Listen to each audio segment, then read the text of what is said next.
Dillian the Body Snatcher White here. It's a champ. Big up to Sporting Icon. Subscribe. Otherwise, I might pay you guys a visit. All right, everyone. Hope you're all doing fantastic and enjoying your weekend.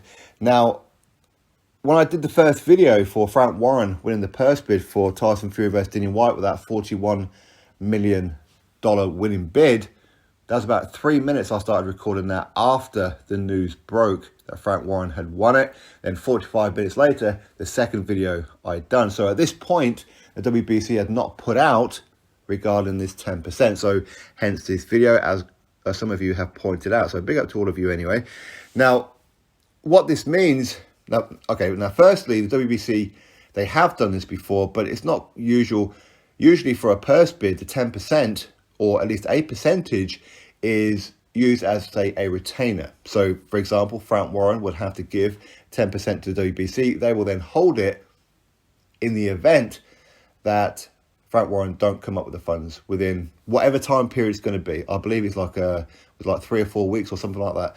So if he doesn't, then the WBC will keep that money and they will give it to the fighters. Then, of course, it then goes down to whoever finished in second place, which we're led to believe is Eddie Hearn with 32 million. So the 10%, 4.1 million, Frank Warren would lose if he didn't come up with the rest of the money. Okay, now that does alter the purses. Of course it does. Now, what this means currently, based on the 80-20 split, we're going to talk about that in a second, how that could change.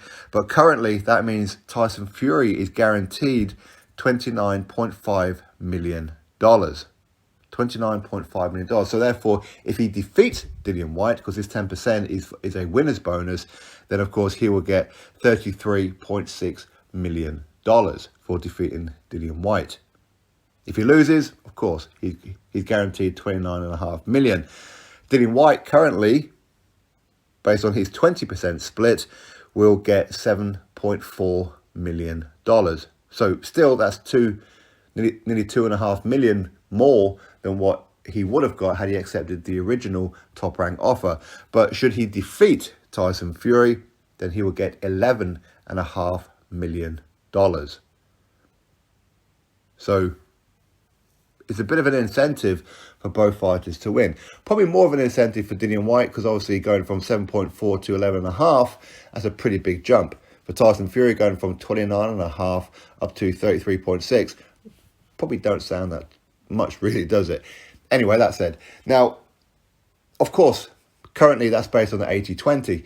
Now, should the arbitrator, which we all expect to make a judgment between now and fight night, should he or she agree that Dillian Whyte should get more than 20%, maybe even up to the 45%, that's going to be a huge, huge difference in Dillian Whyte's purse, a massive difference in Dillian Whyte's purse. Okay, now, Tyson Fury's purse may not be affected because it depends on whether or not he already has an agreement with Bob Arum and Frank Warren going into this purse bid. If he does, like as in a written agreement, then no matter what the arbitrator rules, $29.5 million is his guarantee.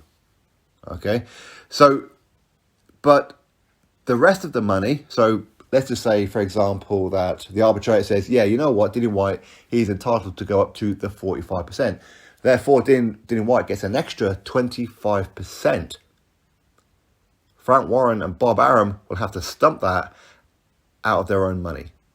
The WBC will probably have to chip in as well. So it's a huge, huge jump. But even as it is right now at 80-20, this is pretty good money for Dillian Whyte, especially if he was to win $11.4 million. Now, $11.5 million. So therefore, it's a huge incentive for him, isn't it? Of course, if he gets that win over Tyson Fury, then of course he can go straight into a undisputed fight with a winner of Joshua and Usyk. Is there going to be a rematch clause though with this one with Tyson Fury? Currently, no rematch clause. Okay, now I know some people say that Tyson Fury, Frank Warren, Bob Arum, they can manipulate the contract to make it more favourable for Tyson Fury and pretty much put Dillian Whyte in it in like a holding bucket and do whatever it is that they want to him. No, not at all. They can't force Dillian Whyte into a rematch or anything like that. If they want to have a rematch clause in it, they're going to have to pay Dillian a little bit more money for him to agree to it. No, we're not talking about an extra percentage here or there, although maybe, possibly, depends. If of course, Tyson Fury agrees to it and he really wants that rematch clause. So there is always going to be that option, but currently there is no rematch clause, which I don't think many people would want a rematch clause, unless, of course, this fight was an absolute barn burner and people want to see it again. Okay, but anyway, to go back onto the splits, Dillian Whyte is currently guaranteed $7.4 million, which is, as I said, 2.4 million more than what Top Rank originally offered him. And should he win, then he's going to get an extra $4.1 million if he was to beat Tyson Fury. Same with Tyson Fury, an extra $4.1 million. So there's the incentive. As I said before, it's not something that WBC always do. They have done it before, and they have on this particular occasion. But in the off chance that Frank Warren and Bob Arum can't come up with the money, I'm sure they will. If they can't, though, Eddie Hearn will then move in with his $32 million offer. So therefore, Tyson's purse, Dillian Whyte's purse, will drop significantly, because Eddie Hearn was being a bit of a cheap ass when it comes to winning this one. Anyway, you were right. Yeah, you were right. When I first heard about the 10%, my initial reaction was, well, retainer, that's what would normally happen. But in this instance, it's actually a winner's bonus. So great news, right? Anyway, drop your thoughts below, click thumbs up, subscribe, and I'll catch you on the next video.